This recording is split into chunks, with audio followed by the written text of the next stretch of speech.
Monsieur le Président, si vous le voulez bien maintenant, nous allons regarder le dialogue que vous avez eu il y a quelques jours avec Alain Delon, deux acteurs, vous, un ancien acteur, lui, un ancien acteur, se parlent et échangent sur votre situation aujourd'hui et la situation de l'Ukraine. Merci de nous avoir reçus, Monsieur le Président. Merci beaucoup pour cette possibilité que vous êtes venu. Moi, je n'ai pas de possibilité d'aller en France, mais ce serait un grand plaisir pour moi de venir à Paris. Je remercie encore une fois aux journalistes qui aident à donner des informations et le soutien de votre société. Et maintenant, merci. Nous allons vous regarder, vous entretenir avec Alain Delon il y a quelques jours, lui depuis Paris, vous depuis cette place ici même à Kiev. Bonjour. Bonjour.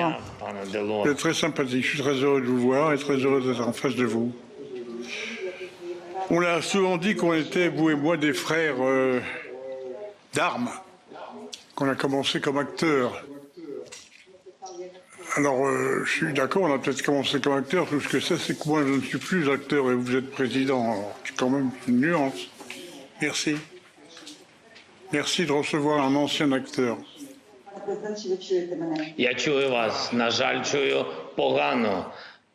Il a une plus belle fin de carrière que la mienne. Il est président, je suis rien du tout.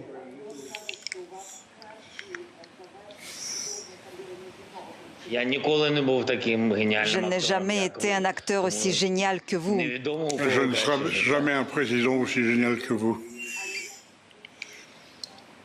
Aussi méritant que vous. Jamais. Non, non, croyez-moi, nous vous aimons beaucoup, nous vous respectons. Et pour moi, vous avez toujours été, vous êtes toujours une autorité et un immense acteur. Nous connaissons vos films, ces films sont cités, bien que ce soit les films en langue française. Nous vous avons entendu aussi bien en traduction qu'en original, mais Alain Delon, c'est un immense acteur. Et la France, je suis certain est fière de son acteur. Vous voyez, je suis devenu président et maintenant j'ai la possibilité de parler à Alain Delon lui-même. Bah, écoutez, c'est gentil. J'espère qu'un jour je serai élu président et que je pourrai mieux vous parler.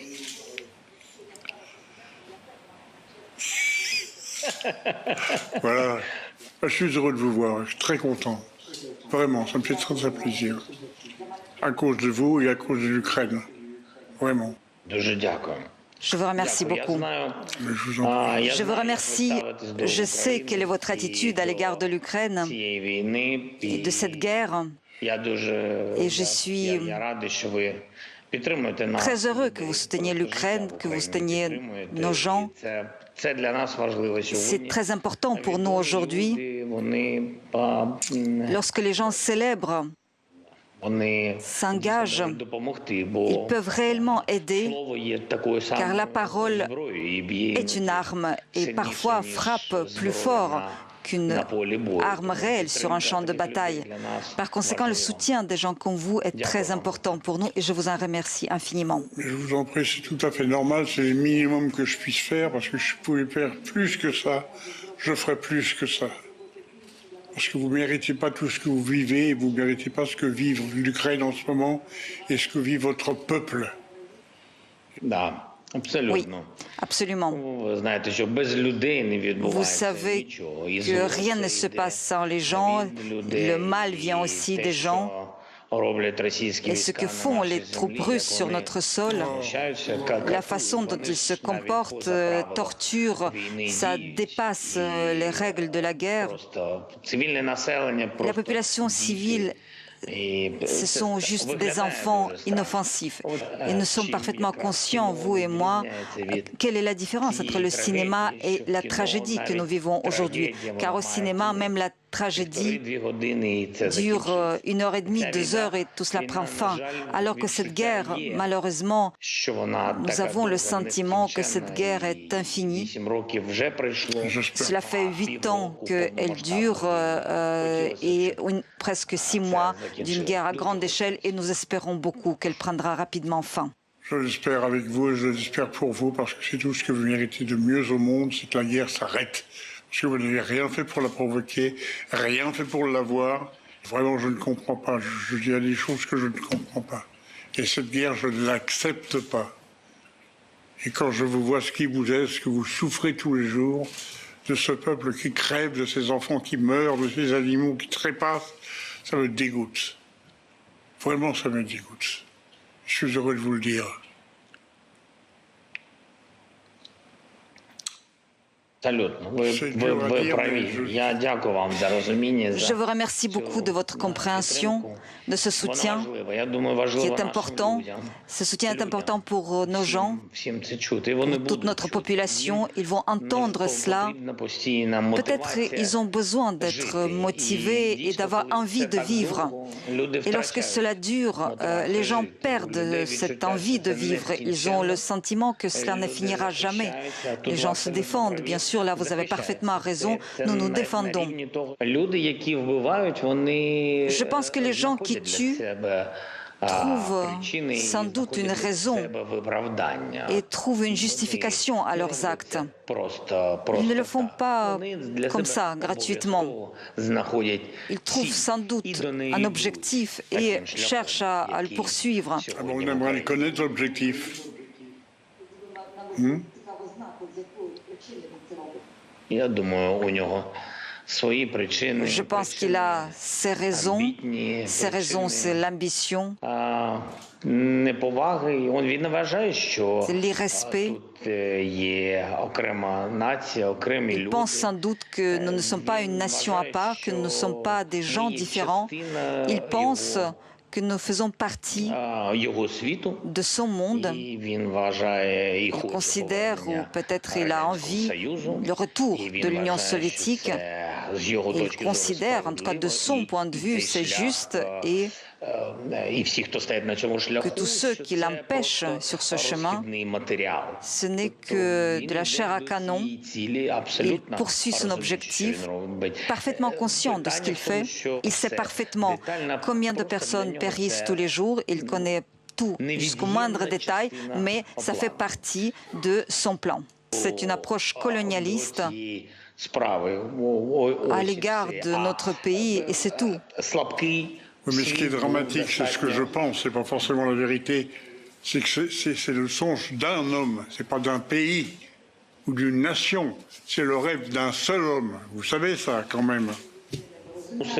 Il a obligé l'ensemble de sa nation, ou la majeure partie de cette nation, à y croire. Il a obligé à se joindre.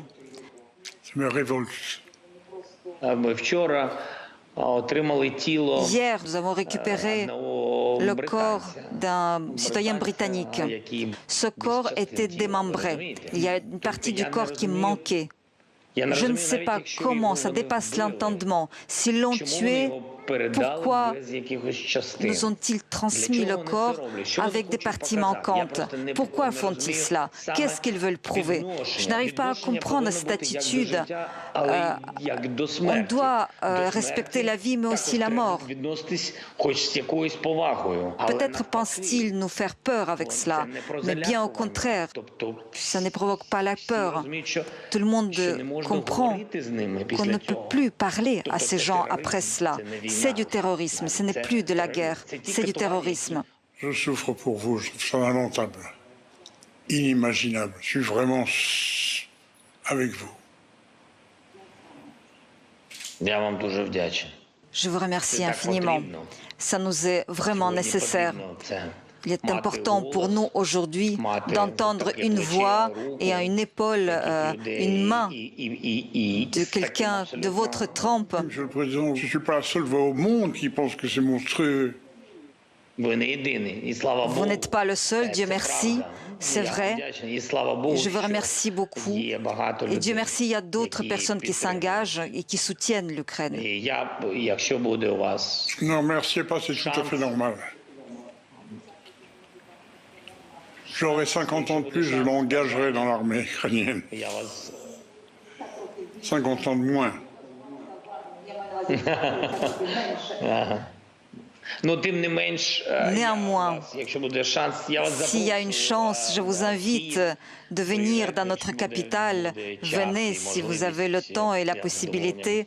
Je serai absolument ravi de vous recevoir et les gens seront ravis de vous voir. Moi, je vous remercie, je viendrai, rassurez-vous. Quand j'aurai moins de cannes et que je marcherai normalement, je viendrai. C'est dans pas longtemps. Parce que vraiment, ça mérite le déplacement, croyez-moi. Et j'ai pas peur de ça. Merci. Je sais que vous n'avez pas peur. Je vous remercie beaucoup. Alors, nous allons vous attendre. Merci. Merci, Monsieur le Président. Je vous remercie beaucoup. Voilà. C'est un grand honneur pour moi. Véritablement un grand honneur de faire votre connaissance et je vous en remercie du fond du cœur. Salve Ukrainien. Gloire aux héros. Venez chez nous. Vous connaissez déjà les mots principaux en ukrainien. Voilà cet échange entre Alain Delon et Volodymyr Zelensky, le président ukrainien, qui a été enregistré il y a quelques jours.